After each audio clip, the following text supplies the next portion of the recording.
everybody, happy Sunday. I hope that wherever you are and whatever you are doing, you are having a really amazing week. I hope your week has been better than mine at least. Got some bad news later on in today's video concerning chickens. I'm going to give you a content warning. There's going to be some stuff on this video right at the end that might not be suitable for all audiences, so just be warned. We had an attack on one of the chickens. We'll come to that at the end. But other than that, the weather is nice. We had a lot of snow last week. We had about 6 to 8 inches in total. And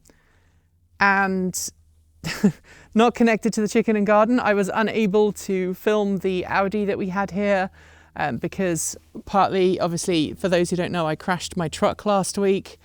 Dear Atal has been written off and is no more. Don't worry, we're getting a replacement truck. So I haven't been able to do things as quickly as possible. I can just about hold the camera kind of wedged into my my splint, which I probably shouldn't do. So I'm going to switch over and do it in the other hand. I'll probably switch it over a bit later on. But as you can see, the snow is still melting, but things in the garden are doing incredibly well. The rest of the horrible chickens are over there, and some of them have been naughty today and have tried to escape. And because of all of the heavy snow, all of the chicken pen was basically covered in snow and pulled some of the poles out, and I can't fix that with one hand, so I'm going to wait until the weekend and hopefully my wife will help me fix them. So for now, for today and tomorrow, the chickens are stuck in there. Charlie is being a murderous sod. He tried to go after me this morning. I don't know why. It is just apparently the way he is feeling these days. Meanwhile, the greenhouse survived all of the snow.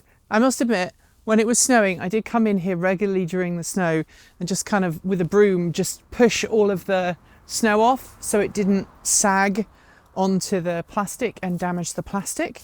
But inside here, it smells lovely. It does smell like a real greenhouse in here right now. I've obviously got to deal with the straw and everything else, and I've got to move all of those tools, and I've got to get these beds ready. I'm going to wait until my hand is feeling a little better. I'll probably do some planting next week, some seeds. We'll have to wait and see. My wife left this open. I shall have to tell her off. She was on her way to find straw for one of our chickens, so I can't give her too much of a hard time. But you can see here, this is where the sun has not come in, and you can see that's a fair amount of snow. Obviously, this is the snow that got moved off the roof, but we had a lot of snow. And it is slowly disappearing. But luckily, in this corner, the garlic is not bothered. I have not bothered garlic. It really couldn't care less, and it is growing well. Again, this is the reason I use this mulch. It's really, really good, the straw mulch. Over here, I don't believe we have anything popping up yet, which is honestly not a surprise. So we'll have to wait and see if anything does come up. If I have lost this bed and I need to reseed it, so be it. Although, what is here? What is this here? I shall have to look when I can actually get down on and look, but I think I might have some things coming through here. They don't look. They might be weeds.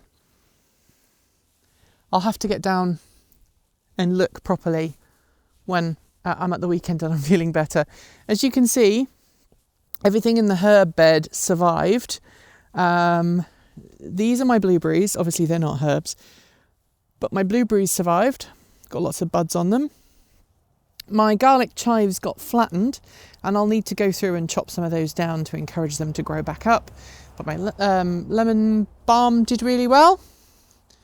And the strawberries and the raspberries appear no worse for the snow.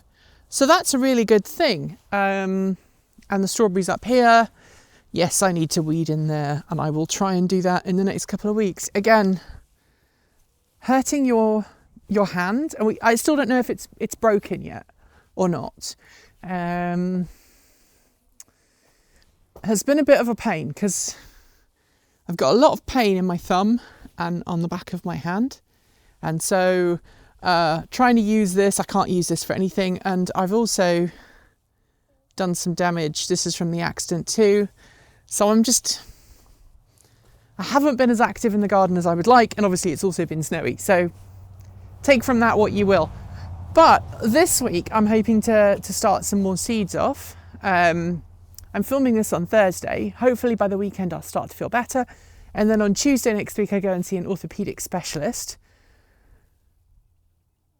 Fingers crossed the orthopedic specialist will take one look at my hand and go, it's fine, you can start using it again, which would be really, really nice. And then I can start using it gently, and then maybe I can start planting things.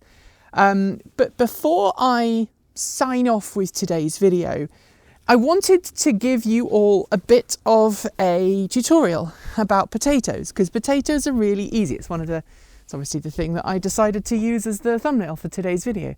I hope you like that. I asked Erin to do it and she knew exactly what I needed. So, oh, you missed that. That was snow falling off the roof. Big, huge chunks of snow falling off the solar panels. Potatoes. A couple of weeks ago, I went to a big garden centre on the east side of town and I was buying some potatoes. And actually one of you lovely people ran into me and said hello, and that was lovely. And you were asking me questions about potatoes. So I was like, I should do a video talking about how to start potatoes off, because potatoes are really easy to grow. They're great in many different meals. And if you're new to gardening, you should totally give it a go. So I'm going to jump inside and I'll tell you more there. Thanks to the magic of video, I am now in my family room and I wanted to show you my potatoes. So if you have never chitted potatoes before, what you need to do is you buy some seed potatoes. You can use store-bought potatoes, like if you've got some potatoes that you bought at the supermarket for eating and they start to do this, they start to put little shoots up, then they want to grow. And it's advisable to use seed potatoes, although they're a little bit more expensive. As you can see here, these are from Portland Nursery, and they were $4.99 per pound of potatoes. And I've got multiple different varieties here. So these ones are Amorosa, fingerlings. We've got some Kennebec, which I like. They're some of my favourites. We've got some early Ohio ones, and we've also got some Umpalia russets, Umpatia even. Umatia? I know that is a native name and I know that I've murdered it. Please forgive me. But you put them down and you wait for these lovely green shoots to sprout. Put them somewhere dry, somewhere with decent sunlight, so right by my window. And these will chit, which is the term you use for growing these little shoots on the side. And after a couple of weeks you will have decent growth, because the potatoes are ready to go in the ground at that point, and they will have produced some nice healthy shoots. These ones are a little bit slower, and you just put them in the ground and you can plant them. I'm actually going to turn that one the other way up because it's got more shoots on the bottom from the eyes than it has on the top. It's really simple. Growing potatoes, it's the simplest thing. Once they are ready in a couple of weeks, I'll share with you then what you have to do. But once they've chitted, you can put them in the ground, and then you start to slowly heap soil or dirt on top as the season grows on, as they start to sprout out. And you do that because you're going to encourage more roots, and then you'll encourage more potatoes to grow. And it's really, really easy. And I'll share that in a couple of weeks. But we have to end the chicken and garden update today with some sad news. I apparently have really bad luck of late with things going on, and apparently it is now 2:30. So I'm going to carry on. I'm going to carry on talking over my my lovely grandfather clock. Anyway, As you know, this is called Chicken and Garden Update because I have both chickens and a garden. And unfortunately, I had some very, very sad news this morning when I woke up. I went out to open up the chickens and let them out. And one of my chickens, one of my oldest chickens, one of my original chickens, was lying on the ground with her head kind of in a hole. Turns out yesterday, Ashley, my lavender Orpington, for some reason she was attacked, not by an animal, but actually by the other chickens. They sometimes do that with older birds if they think they're weak. Sometimes they do it because they picked a fight. Sometimes they do it because they're horrible.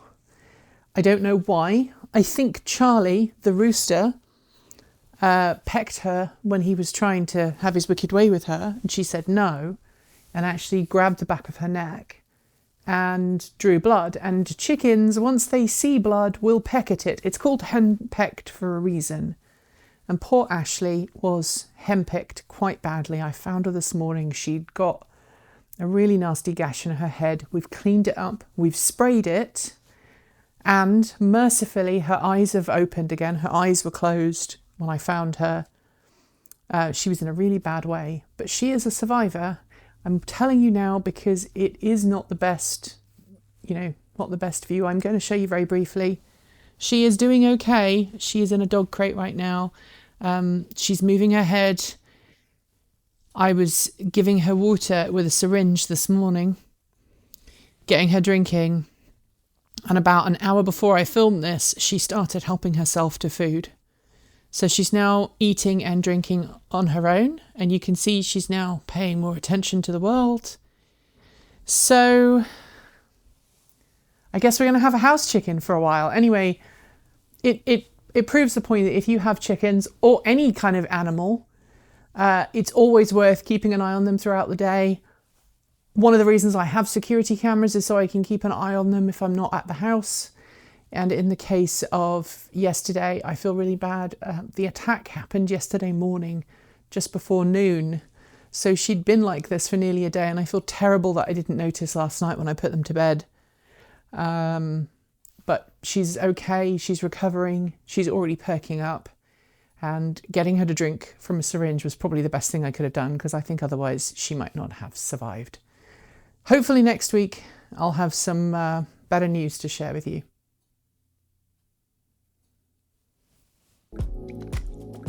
Thanks for joining me today, and if you've got thoughts, make sure you leave them below in our Discord chat room, or you can reach out to us on Mastodon. Thanks to the amazing list of people scrolling by on your screen right now. They are more than some of the 1,500 people who help fund this channel through Patreon, YouTube and Ko-fi, covering our bills, paying our team and making sure we can be 100% independent. If you'd like to join them and see your name listed here, just follow the links below. There are a range of different tiers you can sign up for, from as little as $1 a month, or if you pay yearly, just over $10 a year. A huge welcome to our newest supporters: Ken F22, Tom Stovall, Sean Harper, Jeffrey Anderson, Welly Yee, James Fearnley, Rebecca Fussell, SRS 5694, Jack Rupel, BMW K1, Larry Ronning, Sean K, MD, Did Great, Mike Kainka, Mario Murillo, Dave Nelson, Abraham Palmer, Ed Beeler, and Peter Nelson. To join the list and get your shout out, become a paid Patreon member for your week of fame. If you'd like to support us with a one-off donation, you'll find links below to make Ko-fi and Bitcoin donations, and we even have a good old-fashioned PO box you can reach us at. The address is linked below. Also, if you're in need of some swag, you'll find out our swag store in the down below. This month, we are celebrating Wrangling EV FUD with an awesome new design by our in-house artist and animator, Erin. Get yours today by heading to our Redbubble store. We've got some great content coming up, so make sure you're subscribed on PeerTube or YouTube, and we'll see you soon. We make new videos every Monday, Wednesday, Friday, Saturday, and Sunday. If you want more, the mighty algorithm thinks you'll like this video, but we also think that this one is well worth a look. See you soon, and as always, keep evolving!